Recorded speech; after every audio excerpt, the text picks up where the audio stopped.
In hindsight, I just wish I had pulled the trigger and just been brave enough to go into my own practice. Hello and welcome to Beauty and the Biz, where we talk about the business and marketing side of plastic surgery. I'm your host, Maley, author of Your Aesthetic Practice, What Your Patients Are Saying, as well as consultant to plastic surgeons to get them more patients and profits. Now, today's special guest is Dr. Tania Hassanzadeh, a facial plastic surgeon practicing in Beverly Hills for the past year. Now, Dr. Hassanzadeh began her academic career at Duke University, then medical training at University of Arizona College of Medicine in Tucson, then a head and neck surgery residency at Tufts Medical Center in Boston, followed by a fellowship at Boston Medical Center and the Spiegel Center. And I'll ask more about that. Now, Dr. Hassanzadeh has written numerous peer-reviewed articles, case reports, and chapters, and also speaks at the medical conferences, which is where I met her recently, and I heard her talk on first-year post-fellowship, strategies for growth in an ultra-saturated market. And then we'll talk more about that. So Dr. Hassanzadeh, welcome to Beauty and the Biz. Thank you so much for having me. Absolutely. Let's just start with your fellowship, because how important is the choice of the fellowship you choose to help you not just with your surgical skills, but also with learning the business and the marketing side of plastic surgery? Oh, it's absolutely crucial. When you go into facial plastic surgery and you're going through that fellowship process, you realize that automatically your application is sort of being sorted into two categories. And there's the academic side and there's the private side. And there really isn't so much overlap between the two, where I feel that I was lucky in my fellowship where I got a little bit of a taste of both. And so it's really important too, when you're sort of crafting your profile, your narrative, you're already going through a list. You have a list of like 60, 70 fellowships to apply to. And you have to decide, what is my future going to look like? Do I want to end up in a private practice, and do I want that exposure? Or is it going to be that you want to be in an academic practice? And you might find that the interview process already does that for you too. Just out of curiosity, how many interviews would you go on, and are they all live, or do you first do Zoom and then decide later if you're going to, do an on-site visit? How does that work? Yeah, so when I was applying, I was in the immediate post-COVID era. And so you apply a year before us. It's in our fourth year residency, which is a 5-year total program. And then your fellowship comes to follow. So 2 years before I started my fellowship, I was doing my interviews in anticipation. And so for me, all the private practices were interviewing their candidates in person. My co-resident actually was also applying to a plastics fellowship, and he was all academic side. So all of his were Zoom, all of mine were in person, where now I think it's a little bit different, where the academic programs are inviting students to come back and interview in person again. But before it was split. But I think that for both the candidate and the program, the in-person interviews just offer so much more. I remember going to a very prestigious interview at a very well-known private practice, and I just looked at that fellow. She was miserable, and I was like, "Ooh," So it it really helped me assess, like, Why, okay, why was why was she miserable?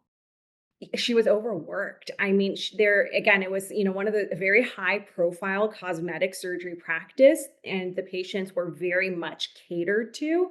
And so the expectation was the fellow was coming in, constantly all hours of night. And we all take call. I took, 2 months worth of call overnight. It's not that we're strangers to it. However, it was, I think it was just sort of the demands, were extreme. And there was a lot that was expected of her, and a lot of pressure on her shoulders. And I think it was just, I that's one of those things where you kind of suss out in the interview, that's not the vibe I want. Well, you learn, like, if you want to be the top dog, that's how you do it, and is that Absolutely. really what you want? All of this is just comparing one thing to another to figure out what you actually like and don't like. So it's really good ground for her. It's just it took her, she had to be there for a whole year to Yes. deal with it, but yeah. I know. And it's like, she probably imagined herself in that type of practice. I think she ended up, this was in, a sort of very busy state. I'm like, if I start naming places, then perhaps people are going to be sort of narrowing down. So I'm trying to avoid that. But very busy metro area that's very sought after, and I think she ended up, in somewhere that's a little bit more suburban, so I could see that transition. But I mean, to your point too, I mean, fellowship is just such a rewarding and enlightening year, and like I was, like I said, very lucky that I got exposure to both realms of what plastic surgery looks like: reconstructive, cosmetic, private, academic, and lots of mentorship and teaching in both, so then I could make an informed decision going forward. Okay, this is the type of practice I want to be in. Well, I know in training, I don't think you get any business marketing education or courses or Oh, anything. So the fellowship kind of have to count on that. Do you find that it really helps to be in a fellowship where they show you the insides and out of how they do it? Because oftentimes you're so focused on the surgery, you never see how did all these patients arrive here? Why are they so busy? Like how did he do yes. the branding? Yes. Did you get a lot of that out of the fellowship?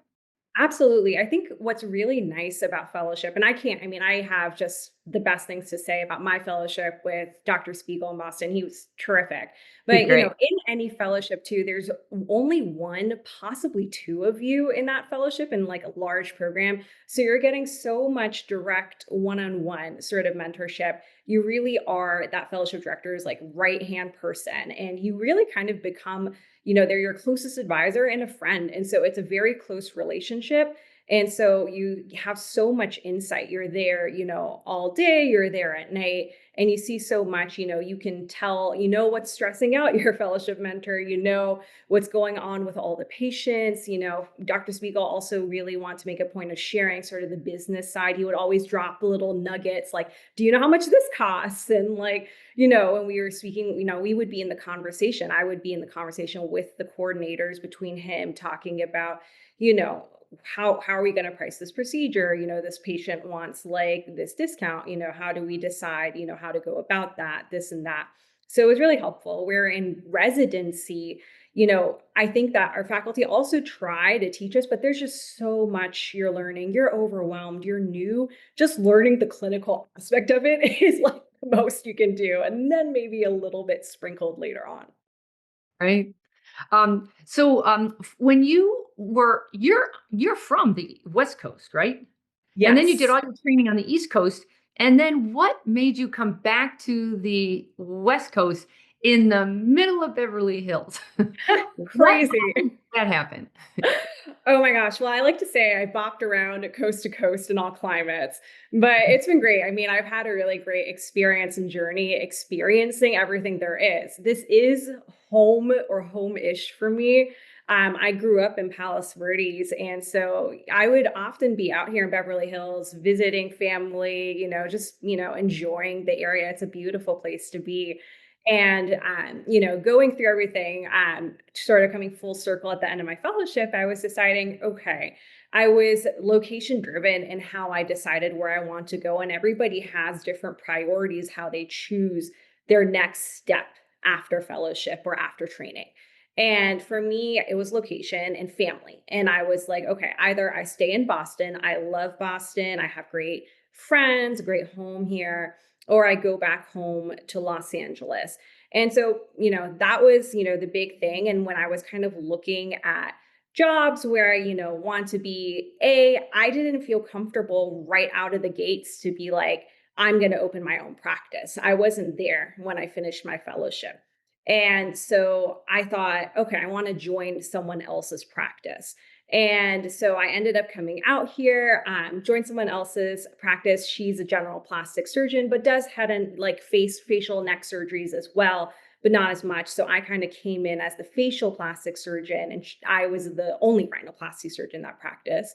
And the added benefit and the huge sort of goal for me was that I got to be in direct proximity with my whole family. Nice. But yes, it was intimidating to be like, I'm coming to Beverly Hills straight out of the gates, but I would have never done it if I had been like just, setting like my like niche and be like, I'm gonna start my own practice. That just seemed crazy to me at that time. Well, if it was Ohio, that'd be one thing, but it's Beverly Hills. Like, I can't even imagine how would you even enter and say, "Here I am," And Right. it's just so competitive, and they play this game of branding and marketing on a way different level. And I'm assuming it's because all the movie people are down there and the production people and videographers are everywhere. And there's a lot of flash and dance there. And it's just, oh my God. But at least you came from there. By the way, how did you do with a Boston winter? Oh gosh, well, there was a lot that was new to me in Boston, like, shoveling and oh my gosh, like scraping your car. I was very lucky that I was parking in like an indoor garage for the most part. And then my last year, I would sometimes be parking on the street. And then I like got to my car one day, I was like frozen over and I couldn't even open the door. I was like, what is going on? Where am I right now? But I've discovered that if you layer well enough and have snow boots and have the ready, tools for digging your car out of snow, you're good. Otherwise, it's great. Oh, I mean, I'm from Chicago, and that's why I'm from Chicago. I remember standing outside, like waiting for the train saying, this isn't even human, I mean, I had UGG everything on, like UGG hat, coat, boots, gloves. It's ridiculous, and you're right about the car. Like, you wouldn't even dig out your whole car. You're just trying to see if you could get the key in the ice hole, just enough to open it to even see if it would start, and then you Oh, get on the list of, AAA or whatever that's called to jump your yeah. car, and I thought, "Get me out of here. This is silly. Yeah, I'm not doing this anymore." So here you are in a practice, so you're brand new, you join somebody's practice, it sounds fantastic, and I always thought that was a good idea to have boundaries. Have a face and a body, so that way you're not fighting over patients and the egos can stay in check. But that didn't last very long. So, what was that experience like, and what did you get from it? Well, when I came in, so first of all, I mean, I think that we don't get a lot of education in sort of the different models of private practices out there. It's not just, you go to academics or you go and become an employee in a practice, right? So you can also be contracting at different practices where you don't necessarily have your own brick and mortar, but you're Mm. going to different facilities and seeing patients and it's like a hybrid working for yourself and working for someone else. But realistically, it's you're bringing in those patients. You might be sharing staff with that other practice, and then you're sort of splitting your profits. So that was one model I wasn't very well educated in. But I realized, so, even though I'd been in an academic center, I'd sort of seen that employee model. It was just very different, when you're an attending surgeon at an academic center. And I came out and I just realized that being an employee in someone else's practice, I still felt those sort of like, I still didn't feel completely autonomous. And you're not, you're an employee.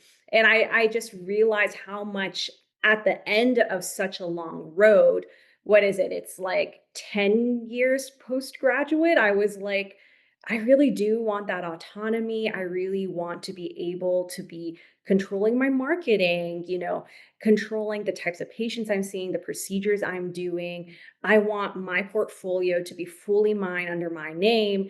And so it was all these kind of things. And I wanted to come to that realization. I'm glad I came to it sooner than later, because then the parting ways is harder the more and more ingrained you get into a practice where those patients are used to seeing you there, that practice is used to having you there. And I didn't want to, create like an ugly fallout, which certainly wasn't, not what happened, not my intention at all. And so I'm very fortunate that it was very mutual and I was able to leave at a good time. Good. Initially, though, were you just filling in a gap for patients who wanted, let's say, her patients wanted rhinos, so you filled that in? Exactly. Or was it more that, nope, you can borrow my space, but it's eat to kill or kill, whatever that saying is. You have Yeah. to no I know what you're patients, talking about. whatever that is. And then you just split the profits. Like, what kind of business model was set up? So no, it was exactly what you said. So it was, I was in there, I was there full time and I was so both there was some, there were patients who were calling into the practice. They would kind of be screened. And so basically the patients who were calling in for mostly calling for, the practice owner, of course, her name was big.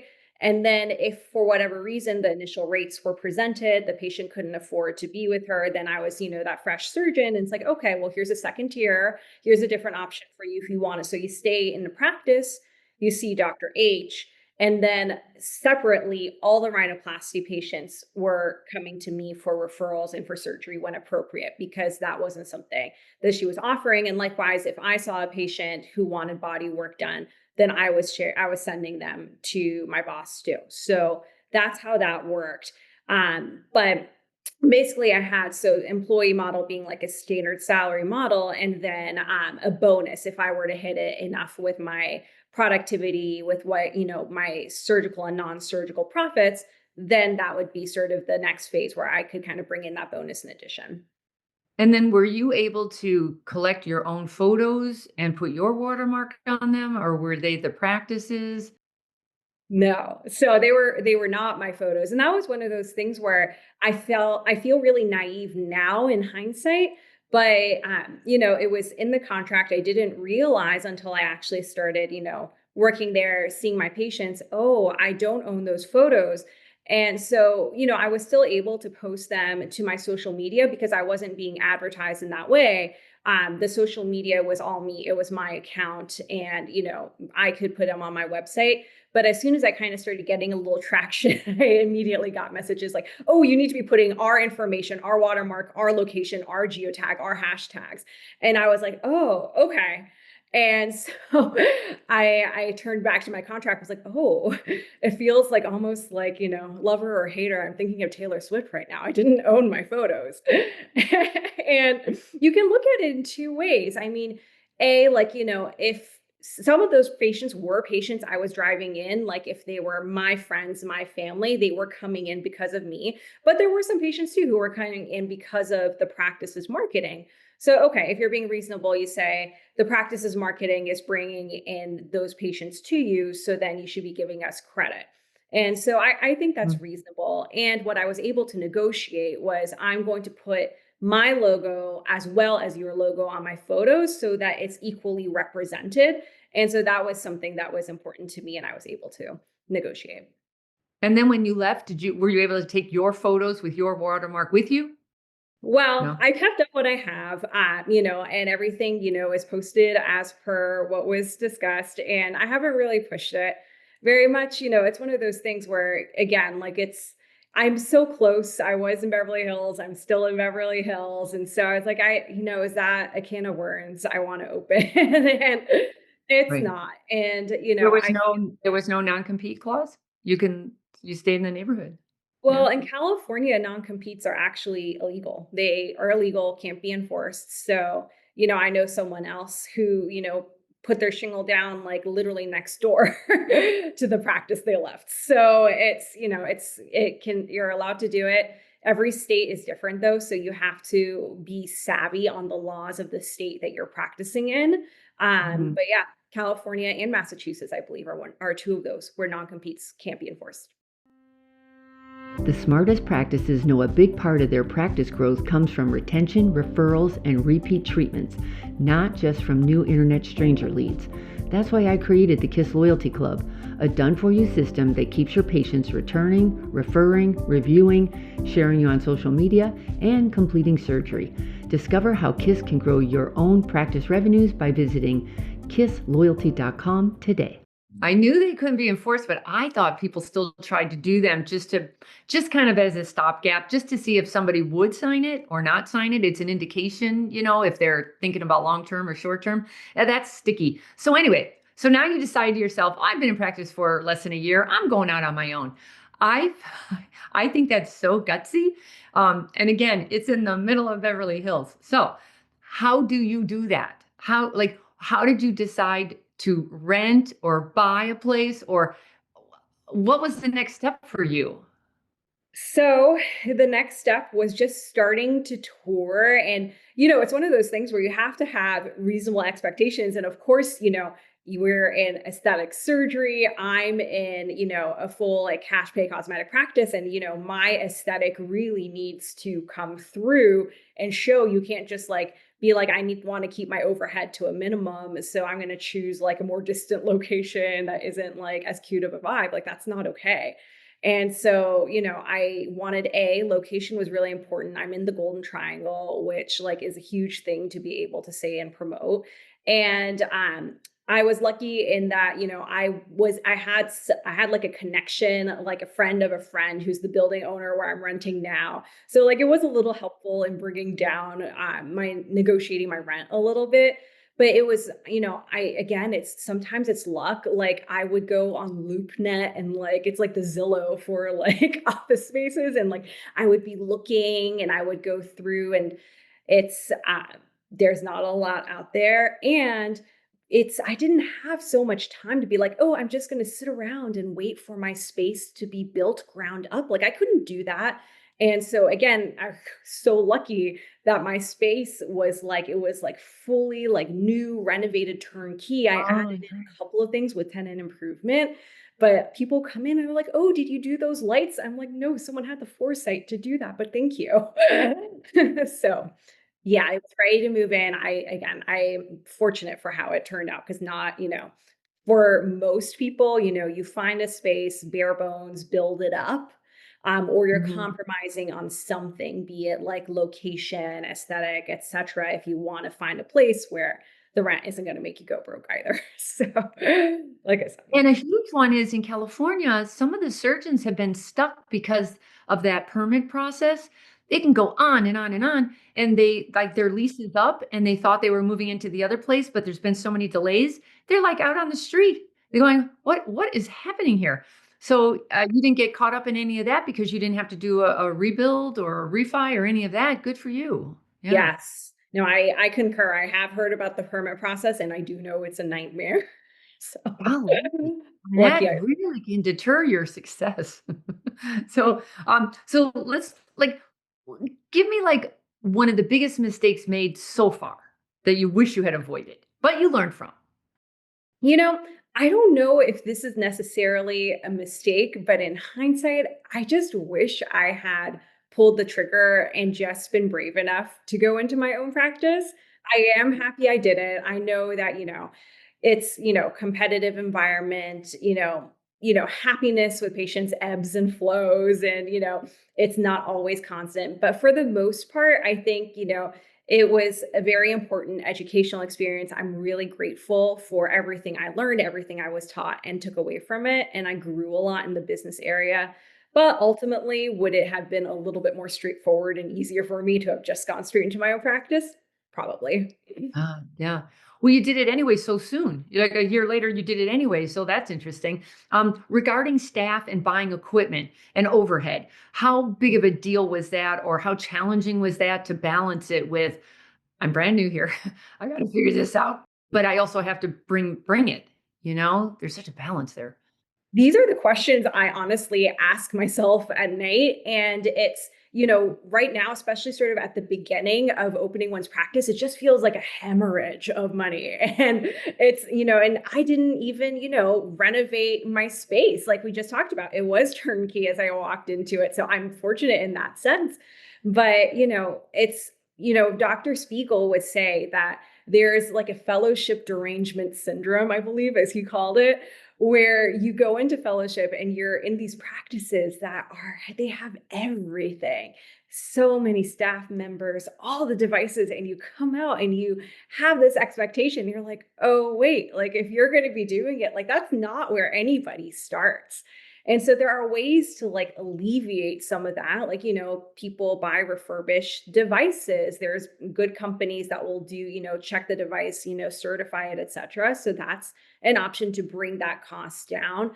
In terms of staff, like I almost pulled the trigger on an AI front desk receptionist, but I was like, no, even if I do that, it doesn't solve the problem that I have where I need a coordinator in my clinic talking to my patients, because once the clinical thinking cap is removed and you put the business cap on, like it's kind of, awkward interacting with your patients, where I want to be focused on your care, focused on, your surgery start to finish. And then here's the finances person, and I'm going to be left out of that equation.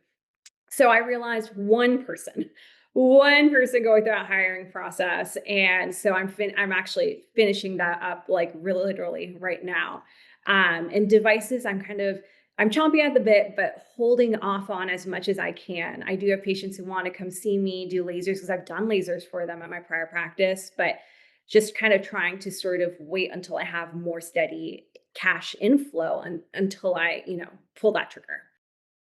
I agree with you wholeheartedly. Don't rush into a laser monthly payment. Just don't rush into it unless you know you have a stream of patients ready and willing to give you money for it steadily month after month. Right. You'll get bogged down in that, and then you know what it does? It distracts you from the surgery. Yeah. So I highly recommend focus on the surgery right now. You know, That's what I think too, because you're beholden to that device until you pay it off. So it'll it's be an anchor around your chain and like, "Why did I do that?" You know? exactly.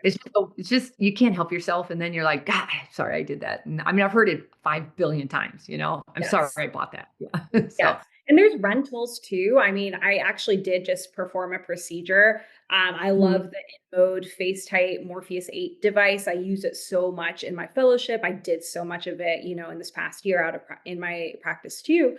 And mhm, so, I had a patient who really strongly wanted to come and see me and do FaceTite with me. And I was like, well, how do I, offer this? And, there's rentals. So I rented that device. It went great. nice. So we have to talk about marketing because you gave this a killer talk, because I say all the time to myself, "How the heck would you enter this marketplace today with how much it has changed?" And you did. So can you just give us just you don't have to give me the whole PowerPoint presentation, but you had a killer talk about how you entered a very saturated marketplace.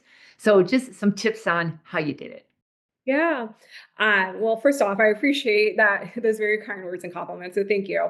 But so I would say, I mean, so first of all, being in a saturated area like Beverly Hills or New York City and being in 2025, it's very social media driven. And so you really have to be cognizant of that, cognizant of websites and your SEO and sort of think about it early and get into it early because everything builds and grows and has a history to it. And even myself, I'm building all these things right now as we speak.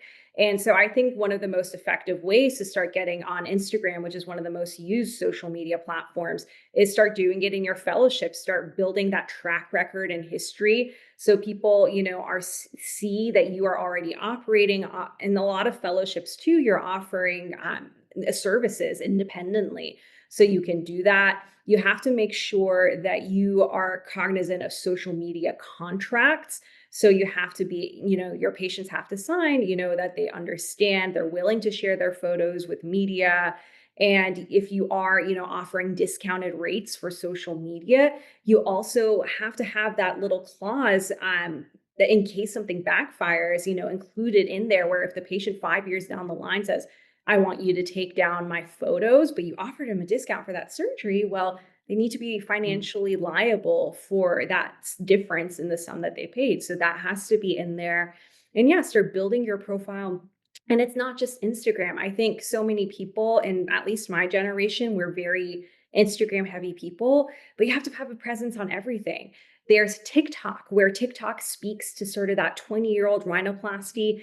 Instagram is 30s to 50s early facial rejuvenation. Facebook, surprisingly, maybe, you have patients who are like 50 plus, really looking for facelifts there. And then YouTube is great for long format videos. It ties into your SEO on Google directly. And then SEO. So you have to have your own website, negotiate if you're going to be in someone else's practice to be able to have your own website. That's something that I did. And SEO, or search engine optimization, for someone who's not familiar with it, is basically how high you're coming up on Google rankings. And so that's very much predicated on how long and how established your website is and the work that's going into it. It has to be constantly updated, backlinked, this, that, some of the nuances. I can't say I'm perfect at it, but it takes a village. And so that's where you have a marketing company that comes in and is working on that too. It's almost like who's got a better SEO guy, because your website is competing against everybody else's website, and a lot of you down there have full-on marketing agencies backing you up. Like that you have teams of creative people and they're creating content. Then you have the technical people who are creating all the SEO backlinks and all of the copy. Then you have the design of the website, and it has to be cool and crisp and new and ay, ay, ay. Like, how much investment did you put into that kind of thing, the branding part? Yeah, and I mean, it's smart of you to say that because that's huge. Like your website alone, your website marketing could make you go broke. And I Mhm, interviewed I had 5 to 7 different website and marketing companies. mhm. And, some of those rates where, you're paying like 3 to 5,000 a month, 7 to 10,000 a month. And I was like, oh my gosh, that's exorbitant. Mhm. And so for me, at least where I was starting off, starting my website when I was still in someone else's practice, my mentality was you don't need to have the fanciest custom website. You don't need to go broke. You just need to have a presence. It needs to look good. It needs to have a bio. It needs to have some service pages, but it doesn't have to be, most top end, just like, pick something reasonable, looks good, won't go broke. And then now I'm adding on. So first I wasn't doing SEO. I just wanted the website out. Then when I realized I'm going to make the move, I started adding on SEO, and SEO takes time. It takes 6 months to really fully assess, have I gone up in rankings, is whatever we're doing working. And so it's a process, but again, early on in practice, it doesn't have to be, like the Influx or Studio 3 or whatever, all those really big companies that have the monopolies on the field. I frankly do not understand how they can work with so many practices in the same area because they're competing for the keywords. So I've never understood that. And everyone says, oh no, those two are they're like they're talked about a lot and a lot of people use them. And I say, then how like if you and I were competing with each other on the same keywords and we have the same SEO guy, I've never understood that. So whatever, I whatever is working for you. So you would say website absolute must. Doesn't have to be the Taj Mahal, but you need a good website, good photography, I would say. The SEO, you've got it. So you are doing SEO. You're Yeah. investing in the SEO. 'Cause you Yes. must. Then what? Like then social media. So you're absolutely right. You've got to be on all the channels now. And quite frankly, I think YouTube. I would focus a lot more on that. Video is everything in today's world, and you can do long form and short form. Correct. I wouldn't discount that one. YouTube, Yes. Instagram. I personally would also get good at LinkedIn. You just give it some more copy because it's another marketing channel. And frankly, those people work. Most of those people are Yes. employed on LinkedIn. They're not Yes. all at home all day on Facebook, screwing around on Instagram. So Correct. so I would include them as well. So, but how much of your time is spent doing this? Are you trying to do all this on your own, or how much help do you have? When I literally just hired a company and I was like, you know what, please take over my social media for me.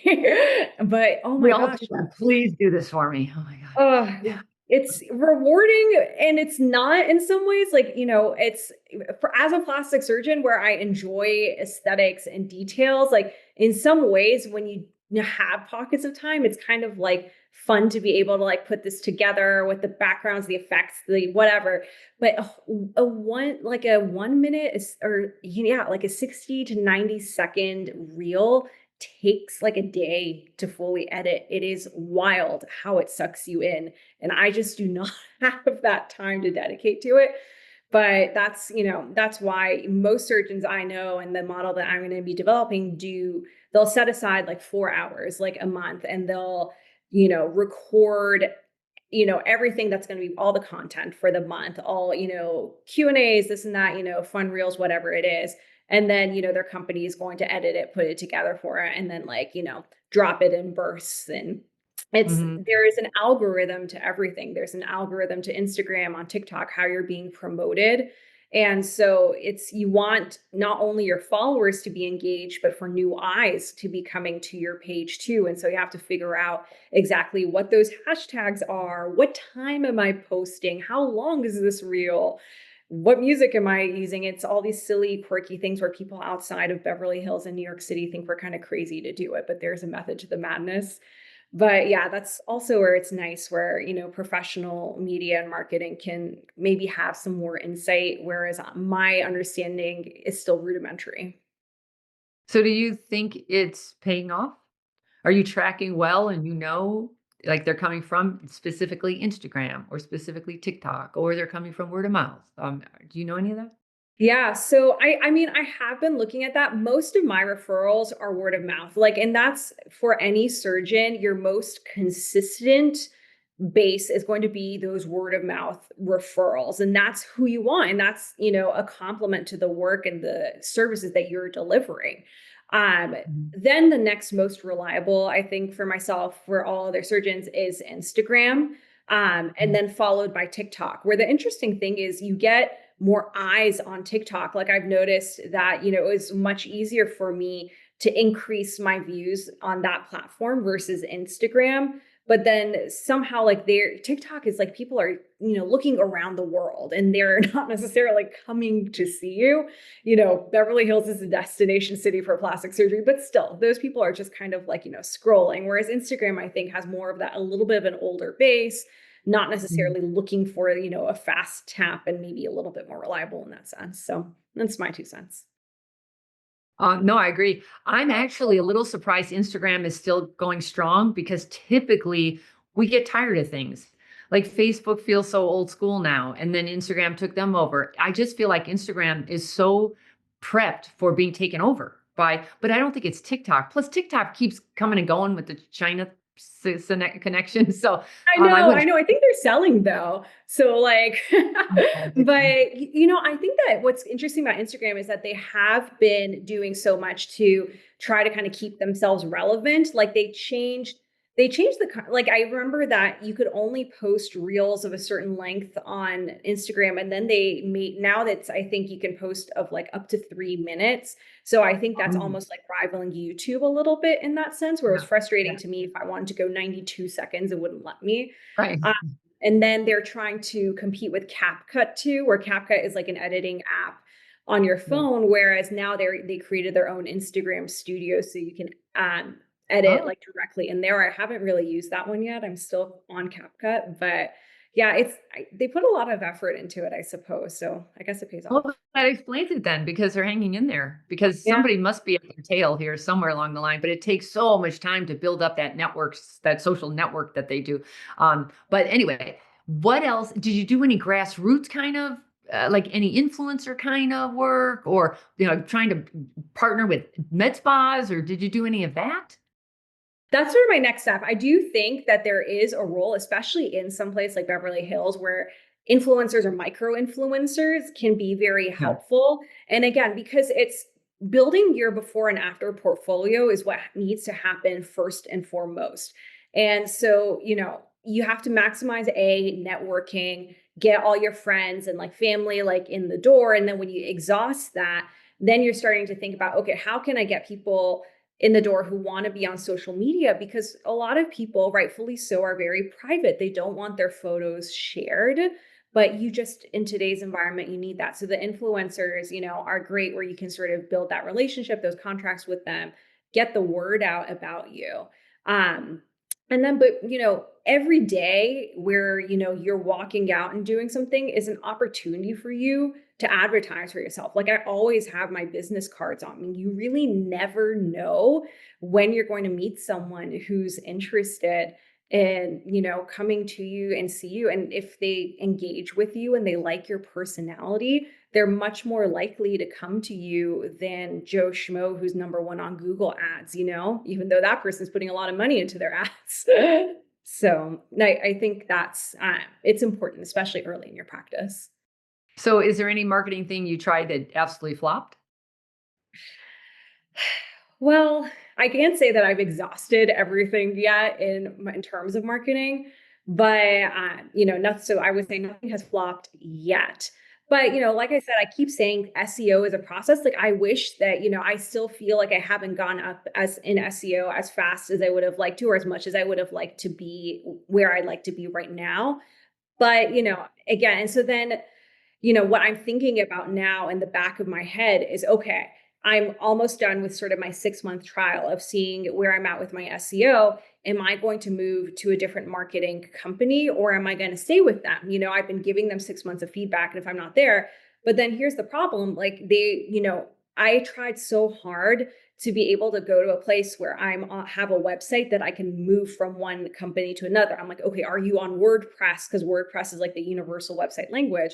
But come to find out that actually, like, I guess this particular company has a lot of like widgets or something like on the back end that are built in that are not compatible with any other developer. So if I decide to move my website to another marketing company, like I'm going to have to start from scratch, and that's hugely disappointing. So more to come. I I watch you surgeons jump around like I've just on the podcast too. They'll say, "Oh, I'm on my sixth one," and I think you just keep losing all your traction. So get one. My recommendation is pick somebody that you really trust, has great reviews. You know, just like patients, pick you, and develop a really good relationship with them. And do not abdicate. Meet with them like every 2 to 4 weeks. You meet with them, you go over the numbers, the real analytic reports like Google Analytics.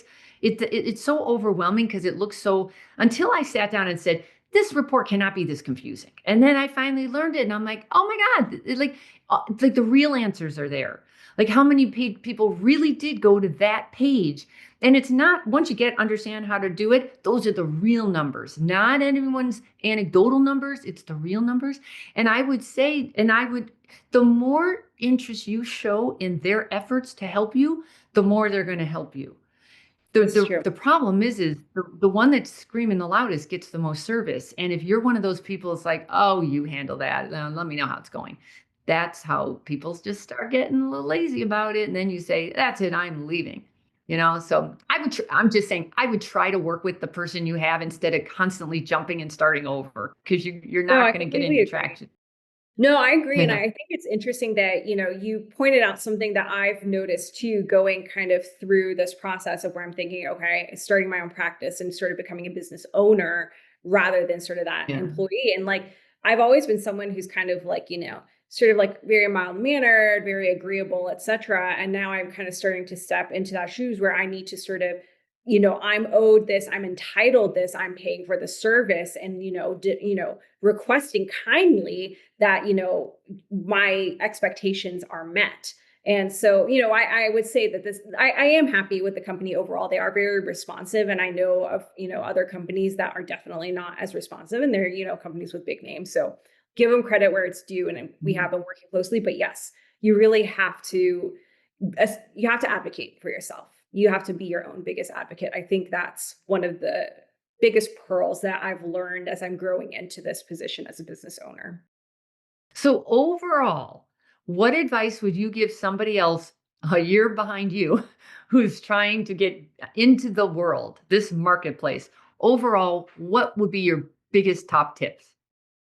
One, start early. You don't think that you should be planning your career, from the moment you match into fellowship, but you do. The moment that you're in fellowship, you have to be thinking about jobs. You have to be thinking like, know thyself. You really have to have a lot of personal insight and intuition and know exactly what your top driving factors are in sort of the career that you want for yourself. Have a very clear plan, and the contract is so important. And you have to think of everything. You have to think about the unpleasant parts of it, where, exit strategy. You don't want to leave early, but then what happens if you do? So you have to be thinking about everything, every possible scenario. Um, and then, be confident. Even if you're going to, a big competitive city like Beverly Hills, etc., you know, I came in here intimidated. And like I said, that's why I was, not, excited or enthused to start my own practice. But I looked around myself and I was like, every single street is saturated with three different hair salons and nail salons and, buildings, high rises of tons of plastic surgeons, facial and body surgeons. We're all over. All these businesses are so saturated, yet every single storefront is busy. It's there. The clients and the patients are there, and they'll come to you. Beverly Hills is not just everyone who's an actor or celebrity is coming here. People come to Beverly Hills as a destination city from, even places that have great surgeons. And so they want to be like, I got my surgery done here.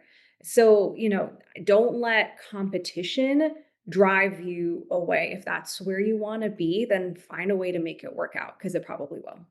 Right.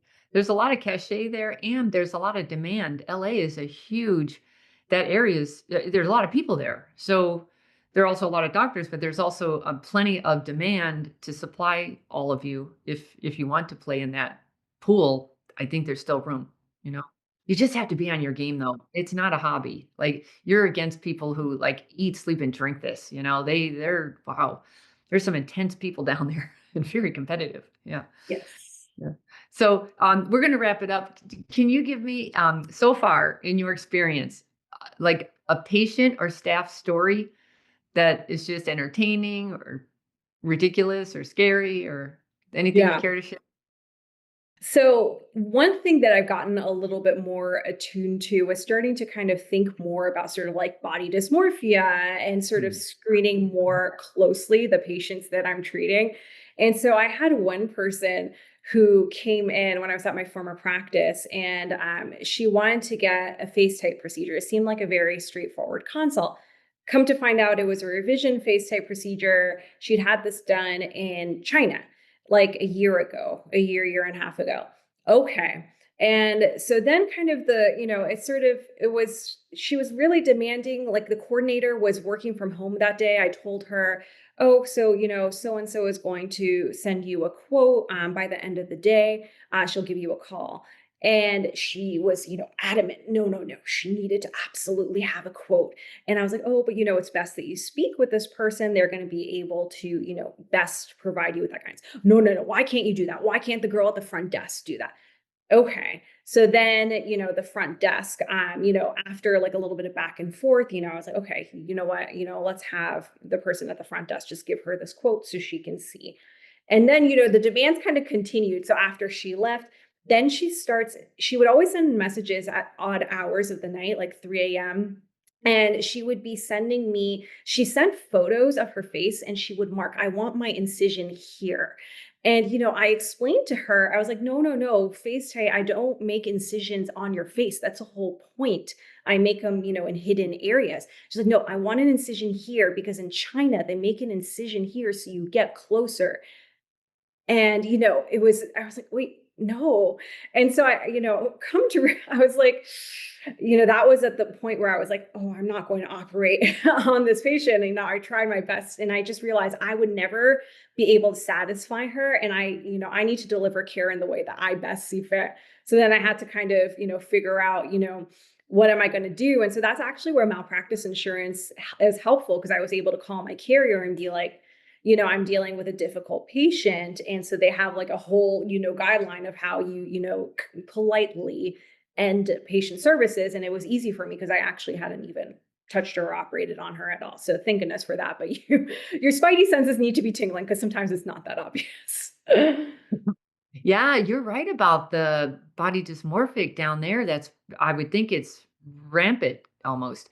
But just whenever that gut feeling, I'm sure you're already you know that, but just listening to your gut, golly, you just know it's not going well. So why go there, you know? Exactly. Yeah. And last question, tell us something interesting we don't know about you. Well, I don't know if this is interesting, but I would say that something that, my close friends and family know about me, at least I don't publicize this, is that I have this little dream that I've curated for myself. And I have this dream aspiration. One day it's going to happen. I want to have a small Pomeranian and I want to name the dog Timothée Chalamet. And it has to be pronounced Timothée. I know he goes by Timothy or whatever. But it's going to be the dogs are going to be named Timmy, or if you're mad, you can be like Chalamet. Don't do that. And so it's this whole thing, and it was this like inside joke when I was in my fellowship too, where in the operating room we'd always be talking about my future aspirational dog, Timothée Chalamet. And so that is something that not many people know about me, but it's a little dumb. But first I want to see my practice succeed, and then I want to have that dog. Those are my two wants in And the life. dog's gonna be so neurotic because you're gonna have these 2 different names for him. It's like his id and ego or whatever that's called. So Oh my God.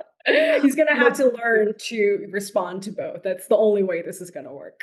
That is hysterical. Okay, I haven't heard that before. All right. So how would anybody get a hold of you if they would like to pick your brain about anything? How would they do that? Oh gosh, so many different avenues. But Instagram, social media. My handle is Dr. H Faces, and my Like website is R drhfaces.com. DRH faces or DRH spelled Faces. out? DRH faces. Yeah, Okay, gotcha. DRH yeah. faces. Okay. DRH Faces. Same for the website and phone too. My line is 310-362-6742. Always available and really happy to see and meet anybody. And you going to be on the speaking circuit? Like, are you going to be sharing talks on clinical side as well as the practice management side? Absolutely. That's definitely the hope. And when we were at that conference too, I was also simultaneously on a panel for facial feminization surgery, which is an area that I've been specialty trained in. So hoping to, of course, grow and become more involved in that aspect as well. Nice. Well, it is a pleasure to get to know you better. Kudos to you for jumping early. You're not messing around. You just went for it, and it works out, doesn't it? I mean, do you have any regrets? Not at all. Yeah. There you go. All right, everybody, that's going to wrap it up for us. Thank you so much for joining us on Beauty in the Biz. If you would please subscribe and rate us, that'd be terrific so I can grow the audience. And then if you've got any questions or feedback for me, please leave them on my website at catherinemaley.com. And you can also DM me on Instagram at catherinemaley.mba. Thanks so much, and we'll talk again soon. The fastest way to success is to model other successful surgeons who have what you want, but you can only see their results, not the path they took to get there. So you continue to jump from one thing to another, hoping to find something that will work for you too. But it rarely does. So try this shortcut instead. It's guaranteed to move you forward. I compiled my intellectual property to grow cosmetic revenues, everything I've gleaned over the years, into one playbook of the most successful practices and what they do to win. Go to cosmeticpracticevault.com and let's grow your cosmetic revenues.